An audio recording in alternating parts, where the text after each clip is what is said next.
Hello everyone, welcome back to my channel. ನಾನಿವತ್ತು ನಿಮಗೆ ತುಂಬಾ ಟೇಸ್ಟಿಯಾಗಿರುವಂತಹ ಒಂದು ಚಿಕನ್ ಚಾಪ್ಸ್ ಹೇಗೆ ಮಾಡೋದು ಅಂತ ಈ ವಿಡಿಯೋದಲ್ಲಿ ಹೇಳ್ಕೊಡ್ತಾ ಇದ್ದೀನಿ. ಇದಕ್ಕೆ ಮೊದಲು ನಾವು ಮಸಾಲೆನ ರೆಡಿ ಮಾಡ್ಕೋಬೇಕು. ಮಸಾಲೆಗೆ ಏನೇನು ಹಾಕಿ ರೆಡಿ ಮಾಡ್ಕೊಳ್ಳೋದು ಅಂತ ನೋಡೋಣ ಬನ್ನಿ. ಒಂದು ಪ್ಯಾನ್ಗೆ ನಾನು 4 ಟೇಬಲ್ ಸ್ಪೂನ್ ಅಷ್ಟು ಆಯಿಲ್ನ ಹಾಕ್ತಾ ಇದ್ದೀನಿ.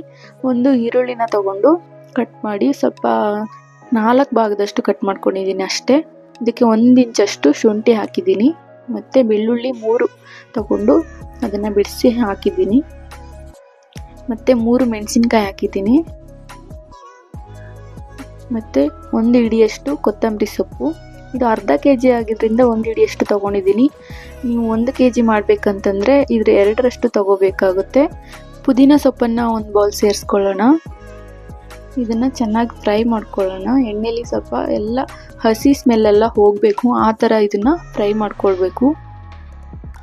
ಈ ಥರ ಫ್ರೈ ಮಾಡ್ಕೊಂಡು ಮಸಾಲೆ ರೆಡಿ ಮಾಡ್ಕೊಳ್ಳೋದು ಏನಕ್ಕಪ್ಪ ಅಂತ ಹೇಳಿದರೆ, ಕೆಲವರಿಗೆ ಒಂದು ಪುದೀನ ಸೊಪ್ಪಿಂದು ರೆಸಿಪಿ ಯಾವುದು ಕೂಡ ಕೆಲವೊಬ್ಬರಿಗೆ ಇಷ್ಟ ಆಗಲ್ಲ. ಅದಕ್ಕೋಸ್ಕರ ಇದು ಸ್ಮೆಲ್ಲೆಲ್ಲ ಹೋಗೋ ತನಕ ನಾವು ಫ್ರೈ ಮಾಡಿಕೊಂಡು ಆಮೇಲೆ ಗ್ರೈಂಡ್ ಮಾಡಿದ್ರೆ ಟೇಸ್ಟಾಗಿ ಚೆನ್ನಾಗಿರುತ್ತೆ. ಮತ್ತು ಫ್ರೈ ಮಾಡಿದ ಮೇಲೆ ಅದು ತಣ್ಣಗಾಗಕ್ಕೆ ಬಿಡ್ತೀನಿ. ತಣ್ಣಗಾದ ನಂತರ ಅದನ್ನು ಜಾರ್ಗೆ ಹಾಕಿ ಗ್ರೈಂಡ್ ಮಾಡೋದಕ್ಕೆ ಅಂತ ರೆಡಿ ಮಾಡ್ಕೊಳ್ತೀನಿ. ಮತ್ತು ಗ್ರೈಂಡ್ ಆಗಿದೆ ನೋಡಿ, ಇಷ್ಟು ಸ್ಮೂತಾಗಿ ಗ್ರೈಂಡ್ ಆಗಬೇಕು. ಮುಂಚೆನೇ ಈ ಥರ ಗ್ರೈಂಡ್ ಮಾಡಿ ಇಟ್ಕೊಂಡು ಅದೇ ಪ್ಯಾನ್ಗೆ ನಾನು ಆಯಿಲನ್ನು ಸೇರಿಸ್ಕೊಳ್ತಾ ಇದ್ದೀನಿ. 2 ಸ್ಪೂನ್ ಅಷ್ಟೇ ಆಯಿಲ್ ಹಾಕ್ತಾ ಇದ್ದೀನಿ. ಅದಕ್ಕೆ 2 ಈರುಳ್ಳಿನ ಹೆಚ್ಚಿಟ್ಕೊಂಡಿದ್ದೆ, ಅದನ್ನು ಸೇರಿಸ್ಕೊಳ್ಳೋಣ. ಈರುಳ್ಳಿ ಹಾಕಿಬಿಟ್ಟು ಅದನ್ನು ಬ್ರೌನ್ ಕಲರ್ ಬರೋ ತನಕ ಫ್ರೈ ಮಾಡ್ಕೊಳ್ಳಿ. ಇದು ಫ್ರೈ ಆದ ನಂತರ ನಾನು ಚಕ್ಕೆ ಲವಂಗದ್ದು ಪೌಡ್ರ್ ಮಾಡಿ ಇಟ್ಕೊಂಡಿರ್ತೀನಿ, ಅದನ್ನು ಸೇರಿಸ್ಕೊತಾ ಇದ್ದೀನಿ. ಅದು ಸೇರಿಸಾದ ನಂತರ ನಾನು ಅರ್ಧ kg ಚಿಕನ್ ತೊಗೊಂಡಿದ್ದೆ, ಅದನ್ನು ಆ್ಯಡ್ ಮಾಡ್ಕೊಳ್ತಾ ಇದ್ದೀನಿ. ಈ ಚಿಕನನ್ನು ನಾವು ಒಗ್ಗರಣೆಲ್ಲೇ ಹಾಕಿ ಅದನ್ನು ಫ್ರೈ ಮಾಡ್ಕೊಳ್ಬೇಕು. ನೋಡಿ, ಇದು ಚೆನ್ನಾಗಿ ಫ್ರೈ ಆಗ್ತಾ ಇದೆ.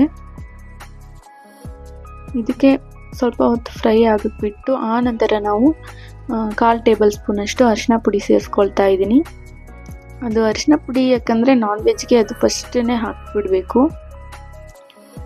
ಅರಿಶಿನ ಎಲ್ಲ ಹೊಂದ್ಕೊಂಡು ಚೆನ್ನಾಗಿ ಬೆಂದಿದ ನಂತರ ನಾವು ಟೊಮೊಟೊನ ಸೇರಿಸ್ಕೊಳ್ತಾ ಇದ್ದೀನಿ. 4 ಟೊಮೊಟೊ ತೊಗೊಂಡಿದ್ದೀನಿ. ಕೆಲವೊಬ್ಬರು ನಾನ್ ವೆಜ್ಗೆ ಟೊಮೊಟೊನ ಸೇರಿಸಲ್ಲ, ಆದರೆ ಚಿಕನ್ ಚಾಪ್ಸ್ಗಂತೂ ಟೇಸ್ಟ್ ಚೆನ್ನಾಗಿ ಬರಬೇಕಂತಂದರೆ ಟೊಮೊಟೊ ಇರಲೇಬೇಕು. ಮತ್ತು ಮಸಾಲೆ ರುಬ್ಬಿಟ್ಕೊಂಡಿರೋ ಅಂಥದ್ದನ್ನ ನಾನಿವಾಗ ಸೇರಿಸ್ಕೊಳ್ತಾ ಇದ್ದೀನಿ. ಈ ಮಸಾಲೆ ಆವಾಗಲೇ ಹಸಿ ಸ್ಮೆಲ್ಲೆಲ್ಲ ಹೋಗಿದೆ, ನಮಗೇನು ಪ್ರಾಬ್ಲಮ್ ಇಲ್ಲ. ಈ ಮಸಾಲೆ ಹಾಕಿದ ಮೇಲೆ ನಾವು ನೀರನ್ನು ಮಿಕ್ಸ್ ಮಾಡ್ಕೋಬೋದು. ನಾನು ಅದೇ ಜಾರಲ್ಲಿ ನೀರನ್ನು ತಗೊಂಡು ಅದಕ್ಕೆ ಮಿಕ್ಸ್ ಮಾಡ್ಕೊಳ್ತಾ ಇದ್ದೀನಿ. ಅದನ್ನು ನೋಡ್ಕೊಳ್ಳಿ, ಕನ್ಸಿಸ್ಟೆನ್ಸಿ ನಿಮ್ಗೆ ಯಾವ ಥರ ಬೇಕು. ಗಟ್ಟಿ ಬೇಕಂದರೆ ಸ್ವಲ್ಪ ಹಾಕ್ಕೊಳ್ಳಿ, ಸ್ವಲ್ಪ ತೆಳುವಾಗಿ ಬೇಕು ಅಂತಂದರೆ ಜಾಸ್ತಿನೇ ಹಾಕ್ಕೊಳ್ಳಿ. ಇದಕ್ಕೆ ನಾನು ಧನಿಯಾ ಪುಡಿನ 1 ಸ್ಪೂನ್ ಹಾಕ್ತಾ ಇದ್ದೀನಿ. ಮತ್ತು 1/4 ಟೇಬಲ್ ಸ್ಪೂನಷ್ಟು ಗರಂ ಮಸಾಲ ಹಾಕ್ತಾ ಇದ್ದೀನಿ. ಮತ್ತು 1 ಸ್ಪೂನಷ್ಟು ಚಿಕನ್ ಮಸಾಲಾನ ಆ್ಯಡ್ ಮಾಡ್ಕೊಳ್ತಾ ಇದ್ದೀನಿ. ಇದು ಈಸ್ಟರ್ನ್ ಚಿಕನ್ ಮಸಾಲ. 1 ಸ್ಪೂನಷ್ಟು ರೆಡ್ ಚಿಲ್ಲಿ ಪೌಡರ್ ಅಂದರೆ ಅಚ್ಚ ಖಾರದ ಪುಡಿನ ನಾನು ಹಾಕ್ತಾ ಇದ್ದೀನಿ.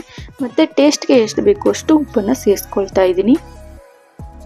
ಈ ಮಸಾಲೆಗಳನ್ನ ನಾನು ಏನು ಹಾಕ್ತಿದ್ದೀನಿ ಇದೆಲ್ಲವೂ ಕೂಡ ಇದ್ರೇ ಅದು ಚಿಕನ್ ಚಾಪ್ಸ್ ತುಂಬಾ ರುಚಿಯಾಗೋದು. ಇದೆಲ್ಲನೂ ಕೂಡ ಮಿಸ್ ಮಾಡ್ದೇನೆ ಹಾಕಿ ಮತ್ತು ಇದನ್ನು ಅರ್ಧ ಗಂಟೆ ಬೇಯೋದಕ್ಕೆ ಬಿಡ್ತೀನಿ. ನೋಡಿ, ಅರ್ಧ ಗಂಟೆ ಆದಮೇಲೆ ಸ್ವಲ್ಪ ಗಟ್ಟಿಯಾಗಿದೆ. ಈ ಥರ ಗ್ರೇವಿ ಟೈಪ್ ಬರಬೇಕು ಅದು. ಇದು ಇನ್ನೂ ಸ್ವಲ್ಪ ಗಟ್ಟಿ ಆಗಬೇಕು, ಅದಕ್ಕೋಸ್ಕರ ನಾನು ಇನ್ನೊಂದು ಸ್ವಲ್ಪ ಹೊತ್ತು ಫ್ರೈ ಮಾಡ್ಕೊಳ್ತಾ ಇದ್ದೀನಿ. ಇದು ಏನಿಲ್ಲ ಅಂತಂದರೂ ಒಂದು ಅರ್ಧ ಗಂಟೆ ಮೇಲಾದರೂ ಆಗ್ಬೋದು, ಯಾಕಂದರೆ ಚಿಕನ್ ಚೆನ್ನಾಗಿ ಬೇಯಬೇಕು ಅಲ್ವಾ, ಅದಕ್ಕೋಸ್ಕರ ನಾನು ಅರ್ಧ ಗಂಟೆ ತನಕ ಬೇಯಿಸ್ಕೊಳ್ತೀನಿ.